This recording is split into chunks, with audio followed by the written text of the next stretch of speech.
أعوذ بالله من الشيطان الرجيم بسم الله الرحمن الرحيم ألف لام ميم صاد كتاب أنزل إليك فلا يكن في صدرك حرج منه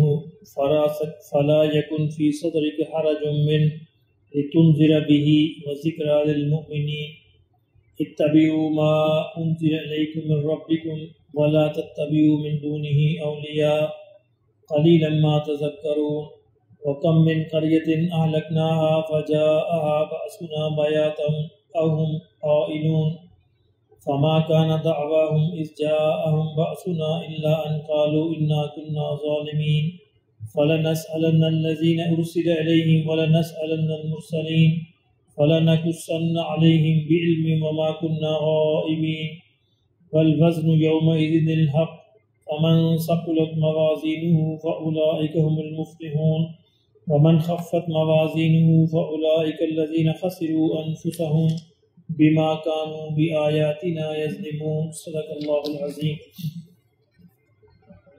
سورہ اعراف آج سے ہم شروع کر رہے ہیں۔ الحمدللہ سورہ آل انعام جو اختتام تک پہنچی۔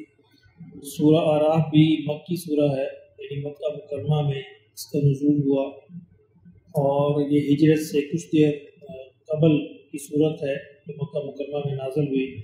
یکے بعد دیگرے کی صورتیں سورہ انعام بھی ہے، اعراف بھی یکے بعد دیگرے نازل ہوئی ہیں۔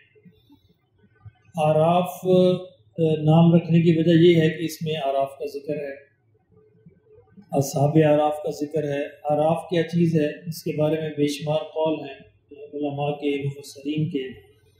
جو سب سے مشہور قول یہی ہے کہ اعراف جو ہے جنت اور دوزخ کے درمیان ایک مقام ہے، ایک جگہ ہے، یا اعراف جو اونچی زمین کو بھی کہتے ہیں، اونچی جگہ کو بھی کہتے ہیں۔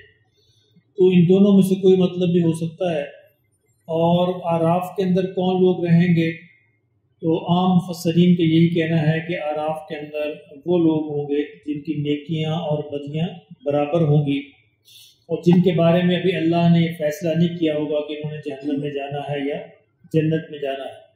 تو اعراف ایک ایسی جگہ ہے، اونچی جگہ ہے، جہاں سے یہ اعراف کے لوگ، اعراف میں رہنے والے دونوں دیکھ سکیں گے، جنت بھی اور دوزخ بھی۔ اور بعض روایات کے مطابق یا بعض آیات کے مطابق یہ دونوں سے گفتگو بھی کر سکیں گے، یعنی جنت والوں سے بھی اور جہنم والوں میں سے۔ اور بالآخر جو ہے قرآن سے بھی پتہ چلتا ہے، حدیث سے بھی، ان لوگوں کو بالآخر اللہ جنت کے اندر بھیج دے۔ کچھ عرصہ، کچھ مقام، کچھ وقت یہ ٹھہریں گے یہاں پر، اور بالآخر ان کو جنت میں بھیج دیا جائے گا۔ اس دوران میں ان کے سوال جواب ہوں گے، جنتیوں سے بھی، دوستوں سے بھی، اور قرآن نے بعض مقامات ان کو نقل بھی کیا ہے۔ تو اس صورت کے نام رکھنے کی وجہ یہی ہے کہ اس میں اصحاب اعراف کا ذکر ہے، بس یہ ایک وجہ ہے۔ فرمایا کتاب انزل الیک، اے اللہ کے پیارے رسول، یہ کتاب ہم نے آپ کی طرف نازل کی ہے۔ یہاں کتاب سے مراد یہ صورت ہے، یہ صورت جو آپ کی طرف نازل کی جا رہی ہے۔ فلا یکن فی صدرک حرج، تو آپ اس سے اپنے دل کے اندر کوئی تنگی محسوس نہ کریں۔ اس تنگی سے کیا مراد ہے؟ اس تنگی سے مراد ہے ذمہ داری کی تنگی، یعنی نبی صلی اللہ علیہ وسلم جو ذمہ داری کے بوجھ محسوس کرتے تھے، یہ مراد ہے۔ اور دوسرا اس سے مراد یہ ہے کہ نبی صلی اللہ علیہ وسلم پر یہ بات بڑی گراں گزرتی تھی کہ لوگ میری بات کو مان کیوں نہیں رہے، یعنی مشرکین جو ہے میری بات کو تسلیم کیوں نہیں کرتے، جنت میں جانے والے کیوں نہیں بنتے، جہنم میں کیوں جا رہے ہیں۔ اس پر آپ کی طبیعت پر بڑا بوجھ رہتا تھا، اس کو اللہ نے اس حرج سے تعبیر کیا ہے۔ قرآن مجید میں دوسرے مقامات پر بھی اس کی وضاحت ہے۔ تو اللہ نے فرمایا یہ آپ یہ تنگی محسوس نہ کریں، آپ اپنی ذمہ داری ادا کر رہے ہیں، اس لیے آپ سے نہیں پوچھا جائے گا۔ لِتُنذِرَ بِهِ، بس آپ کی ذمہ داری یہ ہے کہ اس کتاب کے ذریعے سے آپ ان کو ڈرائیں۔ اچھا، یہاں ڈرانے سے مراد یہ ہے کہ ان کو انجام سے خبردار کریں، جو انجام ان کا ہونے والا ہے اس کے ان کو خبردار کریں، اس خطرے سے آگاہ کریں جو خطرہ ان کو پیش آنے والا ہے۔ یہ ڈرانا اور کسی چور ڈاکو اور کسی عجیب چیز سے ڈرانا، دونوں کے اندر بڑا فرق ہے۔ یہ ڈرانا یہ ہے کسی خطرے سے خبردار کرنا کہ بھئی بچ جاؤ، ایک بڑا خطرہ جو ہے تمہیں آنے والا ہے۔ انبیاء کا ڈرانا یہ ہوتا ہے کہ جہنم جو ہے تمہیں درپیش ہونے والی ہے، اس سے بچ جاؤ۔ فرمایا یہ کتاب ہم نے آپ پر اس لیے نازل کی ہے، یہ سورت بھی اس لیے نازل کی ہے کہ آپ اس کے ذریعے سے لوگوں کو اس خطرے سے خبردار کریں۔ اور چونکہ آپ یہ ذمہ داری پوری کر رہے ہیں اس لیے آپ اپنے دل پر یہ بوجھ محسوس نہ کریں۔ وَالذِّکْرَى لِلْمُؤْمِنِينَ، اور یہ کتاب مومنین کے لیے یاد دہانی ہے، یعنی دونوں کے لیے کام کرتی ہے، کفار کے لیے بھی مومنین کے لیے۔ مومنین کے لیے یاد دہانی ہے اور کفار کے لیے بطور انذار نذیر کام کرتی ہے کہ آخرت کے بارے میں خبردار کرتی ہے۔ اتبعوا ما انزل الیکم من ربکم، فرمایا اے لوگو، اب سب لوگوں سے خطاب ہے کہ تم اس کی پیروی کرو جو تم پر تمہارے رب کی طرف سے نازل کیا گیا۔ وَلَا تَتَّبِعُوا مِن دُونِهِ أَوْلِيَاءَ، اور رب کو چھوڑ کر دوسروں کو اپنا اولیاء نہ بناؤ، اپنا سرپرست نہ بناؤ، اپنا پروردگار نہ بناؤ۔ قَلِيلًا مَا تَذَكَّرُونَ، فرمایا کہ بہت ہی کم لوگ ہیں جو اس سے نصیحت حاصل کرتے ہیں۔ انسان کی مجبوری یہ ہے، عام طور پر انسان دیکھی ہوئی چیزوں پر اعتماد کرتا ہے۔ اقبال نے کہا نا، خو گرے پے کرے محسوس تھی انسان کی نظر، کہ انسان ایک محسوس خدا کو دیکھنا چاہتا ہے اور اس پہ یہ اعتبار کرتا ہے۔ اس لیے فرمایا کہ اس لیے انسان پھر چھوٹے چھوٹے بت بنا لیتا ہے، دوسروں کے در پہ جاتا ہے، غیر اللہ کے در پہ جاتا ہے، اور غیر اللہ نے فرمایا غیر کی در پہ نہ جاؤ، میرے بن کے رہو۔ لیکن یہ یاد دہانی فرمایا کہ بہت کم لوگ جو ہیں اس کو حاصل کرتے ہیں۔ وَكَمْ مِنْ قَرْيَةٍ أَهْلَكْنَاهَا، اللہ نے فرمایا کہ ذرا پچھلی قوموں کی جو داستانیں ہیں ان کو یاد کرو کہ کتنی بستیاں ہیں أَهْلَكْنَاهَا، جن کو ہم نے ہلاک کر دیا ان کی نافرمانی کی وجہ سے۔ اچھا، مسلمان کیوں ہلاک نہیں ہوئے؟ رسول اللہ صلی اللہ علیہ وسلم کی دعا کے صدقے۔ رسول اللہ صلی اللہ علیہ وسلم نے بطور خاص اس کے لیے دعا کی تھی کہ یا اللہ میری قوم پچھلی قوموں کی طرح عذاب سے ہلاک نہ ہو جائے۔ اللہ نے اس دعا کو قبول فرمایا، لیکن یہ فرمایا کہ میری قوم کے تفرقے پیدا نہ ہو، یہ دعا قبول نہیں ہوئی، جو تفرقے پیدا ہو رہے ہیں۔ فرمایا کتنی بستی ہیں، سبق حاصل کرو جن کو ہم نے ہلاک کر دیا۔ فَجَاءَ بَأْسُنَا بَيَاتًا، ان پہ رات کو عذاب آیا، ہمارا عذاب جو ہے اس وقت آیا جب وہ رات کو سو رہے تھے، اَوْ هُمْ قَائِلُونَ، یا دوپہر کو آرام کر رہے تھے۔ یہ دو ہمارے عذاب کے خاص اوقات تھے کہ ہم رات کو بھیجتے تھے یا دوپہر کو جب وہ قیلولہ کر رہے تھے تو سوتے سوتے پوری بستیاں تباہ کر دی گئی۔ فما کان دعواہم، اور فرمایا جب یہ عذاب ان پر آیا تو ان کا جو دعویٰ تھا، ان کی جو پکار تھی، ان کا جو کہنا تھا وہ یہ تھا، اس جاءہم بأسنا، جب ہمارا عذاب آیا، الا ان کانوا قالوا انا کنا ظالمین، کہ اصل میں ظالم تو ہم ہی ہیں، یعنی مرتے وقت عذاب کے وہ سب نے تسلیم کر لیا ہمارا ہی قصور تھا، ہم ہی مجرم تھے، ہم ہی گناہ گار تھے، ہم ہی نے بات نہیں مانی۔ فرمایا اس وقت کا ماننا کوئی ماننا نہیں، اس کی اہمیت کوئی نہیں، لیکن سب نے مانا۔ فَلَنَسْأَلَنَّ الَّذِينَ أُرْسِلَ عَلَيْهِمْ، فرمایا سب نے ہمارے پاس آنا ہے تو ہم ضرور پوچھیں گے ان سے جن کی طرف رسولوں کو بھیجا گیا، یعنی ان تمام قوموں کو ہم پوچھیں گے کیا تمہاری طرف رسول ہی بھیجے گئے تھے، کیا انہوں نے ہمارا پیغام نہیں پہنچایا تھا؟ وَلَنَسْأَلَنَّ الْمُرْسَلِينَ، اور ہم رسولوں سے بھی پوچھیں گے کہ کیا تم نے ہمارا پیغام پہنچا دیا تھا۔ یعنی اگرچہ اللہ کو علم ہے، صرف مخلوق کو دکھانے کے لیے ایک دلیل کے طور پر یہ بات پیش کی جائے گی۔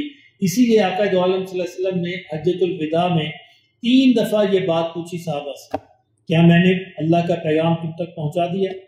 کیا میں نے اللہ کا پیغام تم تک پہنچا دیا؟ اور جب صحابہ نے کہا کہ کیوں نہیں یا رسول اللہ صلی اللہ علیہ وسلم، تو آپ نے کہا تم گواہ رہنا اس کے، کیونکہ مجھ سے پوچھ ہونی ہے۔ فَلَنَسْأَلَنَّ الْمُرْسَلِينَ، رسولوں سے پوچھ ہوگی، کہا کہ تم اس بات سے گواہ رہنا کہ میں نے اپنا پیغام پہنچا دیا۔ اور اگلی بات کیا فرمائی؟ اب تمہارے ذمے ہے کہ جو یہاں پہ غائب ہیں، جو موجود نہیں، ان تک پیغام کو پہنچاؤ۔ اس کا کیا مطلب ہے؟ اس کا ایک مطلب تو یہ ہے کہ جو مسلمان اس زمانے کے تھے جو وہاں میدان عرفات میں موجود نہیں تھے، ان کو پیغام پہنچایا جائے۔